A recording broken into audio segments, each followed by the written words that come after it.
দায়িত্ব হারাতে পারেন 4 অধিনায়ক। ইন্ডিয়ান প্রিমিয়ার লিগের আইপিএল চলতি আসরের মাঝপথে একাধিক দলের অধিনায়ক পরিবর্তনের সম্ভাবনা তৈরি হয়েছে।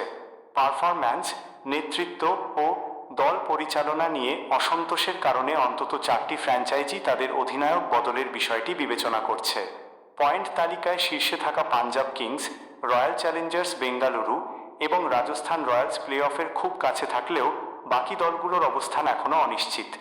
1 বা 2 ম্যাচের ফলেই পুরো টেবিলের চিত্র পাল্টে যেতে পারে।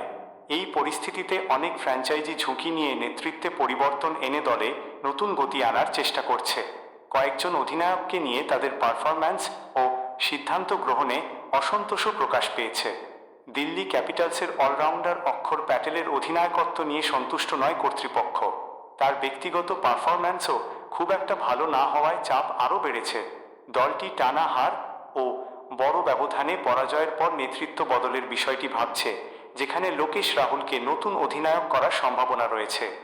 রাজস্থান রয়্যালসও তাদের অধিনায়ক রিয়ান পরাগের পারফরম্যান্স ও নেতৃত্ব নিয়ে পুরোপুরি সন্তুষ্ট নয়। তার ফর্ম, দল পরিচালনা এবং সতীর্থদের সঙ্গে বোঝাপড়া নিয়ে প্রশ্ন উঠেছে। ফলে তাকে সরিয়ে নতুন কাউকে দায়িত্ব দেওয়ার চিন্তাভাবনা চলছে। অন্যদিকে চেন্নাই সুপার কিংসের অধিনায়ক ঋতুরাজ গায়কোয়াড়ের ধারাবাহিকতা ও সিদ্ধান্ত গ্রহণ নিয়ে আলোচনা চলছে। একই দলে সঞ্জু স্যামসন ভালো ফর্মে থাকায় তার হাতে নেতৃত্ব তুলে দেওয়ার সম্ভাবনাও বিবেচনায় রয়েছে। কলকাতা নাইট রাইডার্সের অধিনায়ক অজিঙ্কা রাহানের নেতৃত্ব নিয়ে প্রশ্ন উঠছে। বোলিং পরিবর্তন, ফিল্ডিং সেটআপ এবং একাদশ নির্বাচন নিয়ে সমালোচনার মুখে পড়েছেন তিনি।